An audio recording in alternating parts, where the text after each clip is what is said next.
A big topic of conversation in the Minnesota legislature this year and throughout the Lakes area in general, and something we've even had to talk about quite a bit already in the last few months here on TV3, is what we're going to do with railroad transportation, pipeline safety, etc. And last week in the Minnesota legislature, a couple of legislators, including local state legislator Paul Marquardt, introduced a piece of legislation that they say would generate the funding necessary in order to address deficiencies with the current railroad system that we have here in Minnesota and across the country.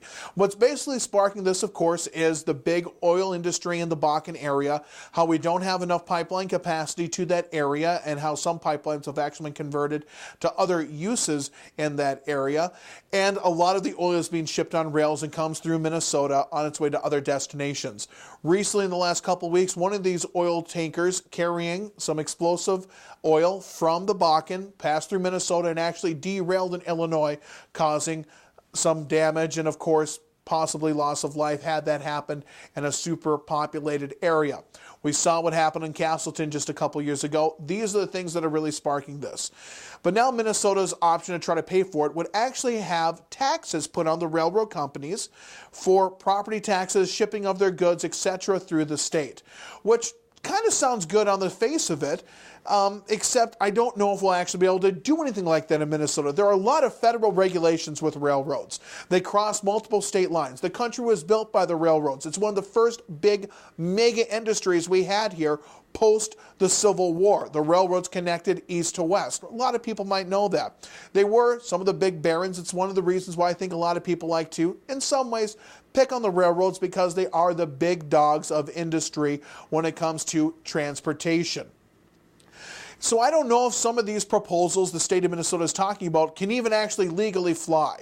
And the other thing that I started to think of when I heard about all this being put on the railroads is, you know, the railroad bought the lands that they put their rails across. They do pay taxes on, and I'm not quite sure how it goes because they have so many different variations and exceptions to them because of the way they do their crate. But a lot of people are concerned about rail safety and transporting of goods, and I get that.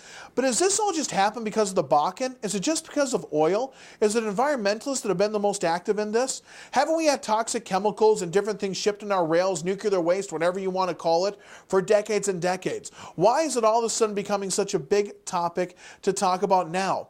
And when these railroads were built, many cities like Detroit Lakes, etc., built themselves around the railroads. These exact railroads that we saw benefits to being next to, now we see as a threat and a fear, and now we're almost shunning. It seems like we flipped a 180 on it. Now, granted, we need to have safe rail transportation. Frankly, this really pushes it towards pipeline production, in my opinion, and that being the safest way to transport oil, but I know we have people that don't want that either. Well, it's going to be A or B. Someone's going to have to choose, and I think most of our politicians are saying the railroads are a little bit too dangerous.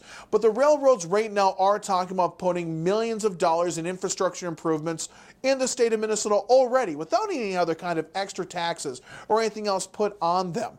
So why don't we just let the railroads make the infrastructure improvements that they need to make? If so, require them to have different infrastructure improvements or not be able to use the rails in certain areas. Why do we have to make more artificial taxes and throw them on top of the railroad companies? After all, they're enjoying record profits now because of the Bakken. One day the Bakken will not be pumping oil. One day these pipelines are going to be built, and this is going to go in a reverse order. And are we still going to expect these companies to pay these higher taxes and higher tolls based on the record profits they used to have? Or should we expect them to pay based on how much damage is actually being done? Now, I know a lot of people are concerned about this. They should be. But this, to me, is more of a government issue than having to blame the railroads that are just business trying to make money and have been doing it for 100+ years.